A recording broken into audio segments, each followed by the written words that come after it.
si vous n'avez pas la même chose, c'est-à-dire sur le contrôle de coût, vous n'avez pas cette option et vous n'avez pas budget quotidien, vous devez revenir en arrière. Il se peut que vous avez coché en bas l'optimisation de budget. D'accord? Donc il faut s'assurer que les deux sont désactivés. Sinon, je reviens sur budget calendrier pour vous montrer l'ensemble de paramétrages à faire. Alors d'abord, sur la première ligne, donc on trouve l'optimisation par défaut, vu qu'on cherche des prospects, donc il va montrer la publicité aux personnes qui sont les plus susceptibles de devenir des prospects pour nous. Alors, contrôle du coût, c'est facultatif. On a parlé sur la vidéo précédente de ça. Alors, si vous voulez, par exemple, être plus, plus en mesure de contrôler vos campagnes publicitaires, donc vous pouvez ici mettre un coût associé à la génération de prospects, c'est-à-dire pour chaque prospect, vous êtes prêt à donner combien. Par exemple, moi j'ai des chiffres qui se répètent des fois. Donc, par exemple, j'ai 0,5. Alors, il faut mettre la virgule, pas le point. 0,5 dollars. D'accord? 0,50 dollars. Je me permets de le faire. Pourquoi? Parce que j'ai déjà lancé, je pense, à peu près 100 campagnes ou plus. Je suis sûr que ça va dépasser les 100 campagnes qui font toujours la même chose dans la génération de prospects.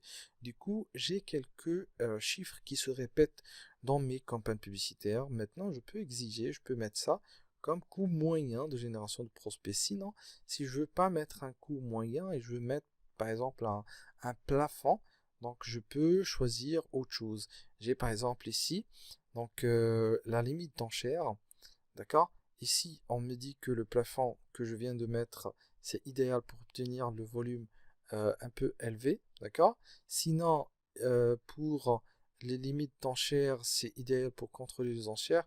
Si jamais mes concurrents tous décident en même temps de diffuser leur publicité pour me concurrencer, donc je peux, voilà, faire profil bas ici et limiter mes enchères jusqu'à ce que, voilà, je remarque que les chiffres, voilà, sont devenus un peu plus cohérents qu'avant.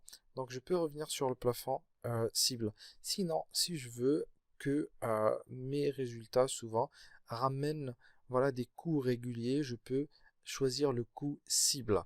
Alors, ça, vous pouvez le comprendre ça comme ça, comme je viens de l'expliquer, mais vous devez lancer au moins une ou deux campagnes publicitaires pour mieux comprendre ça.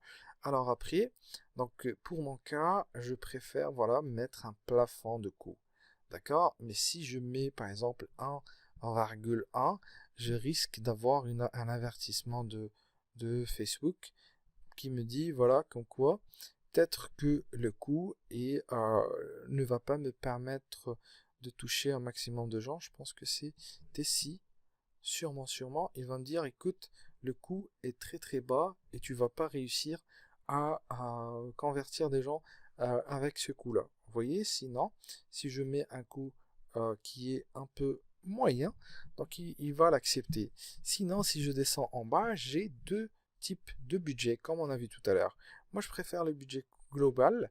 Pourquoi? Parce que je me projette dans le futur et je me dis, voilà, pour cette campagne, je dois mettre par exemple 100 dollars ou 150 dollars ou 50 dollars ou 10 dollars, quelque chose comme ça, pour la campagne de manière globale. Vous voyez, donc si je mets ici 150 dollars, je dois choisir une date de début et une date de fin. Donc là, on est le 18 avril 2020, donc je peux mettre par exemple 3 semaines. Alors pourquoi 3 semaines et pas plus? Tout simplement parce que lors de mes anciennes, sur mes anciens résultats, j'ai remarqué que au bout de 3 semaines pour ce type de campagne, il y a ce qu'on appelle le ad fatigue. Donc je vous montre un exemple. Ad fatigue, si vous pouvez taper ad fatigue sur la barre de recherche, ad fatigue de Facebook pour voir à quoi ressemble ou à quoi correspond plutôt ça. Alors justement, c'est ça. Alors, lorsque je diffuse ma campagne publicitaire au début, donc je grimpe petit à petit, je commence à avoir des résultats et je dépense bien sûr de l'argent. Ok, à un moment donné, j'atteins voilà un seuil très très important. Sinon, après, donc j'atteins voilà le pic de ma courbe. Et voilà, c'est ça, c'est là où les résultats vont plus devenir intéressants. Et voilà, donc j'ai calculé, j'ai trouvé que au bout de 3 semaines, ma courbe devient descendante. Du coup, je dois l'arrêter sur 3 semaines. Et après, je change carrément de visuel, etc. Je change pas mal de choses. Alors bref, moi je fais 3 semaines. Ça, c'est à vous de le calculer, d'accord? Vous pouvez le calculer. Et en fait, c'est lors du contrôle des campagnes qu'on trouve le ad fatigue. Sinon, je descends en bas. Donc, je pense que j'ai mis 3 semaines à peu près. Bon, bon, je pense que c'est 3 semaines. J'ai mis 3 semaines. Alors, je descends en bas. La base de facturation, c'est les impressions. Même si ici, on optimise pour les prospects, mais Facebook, il va gagner de l'argent grâce aux impressions. Car il se peut voilà, que nos résultats soient pas positifs. Il va pas attendre jusqu'à ce que le prospect soit là pour être payé. Donc, lors de la diffusion, il est payé. Alors, il y a deux options ici de planification de publicité. Moi, je préfère la deuxième. C'est-à-dire, je diffuse ma publicité pas tous les jours et pas H24. Je diffuse ma publicité selon, bien sûr, un calendrier. Et souvent, je commence pas, par exemple, à 8 heures ou à 9 heures parce que les gens sont un peu perturbés. En tout cas, mon audience, mon ciblage, mon audience trouve un peu de temps à partir de midi, à partir de 13 heures. Et voilà, jusqu'à 23 heures. Ça, c'est 23 heures. Et ça, c'est minuit. Et ça, c'est minuit parce que c'est la même ligne. Et ça, c'est 1 heure, 2 heures, 3 heures. Alors, si je veux étaler le calendrier sur tous les jours, je descends en bas sur tous les jours et je prends, voilà, toute cette... Alors, avant, je faisais, voilà, des petits trous comme ça. Mais bon, maintenant, je me casse plus la tête avec ça. Je prends de midi jusqu'à 23 heures et puis ma publicité va être diffusée sur ces créneaux-là et pas sur les créneaux qui sont pas sélectionnés.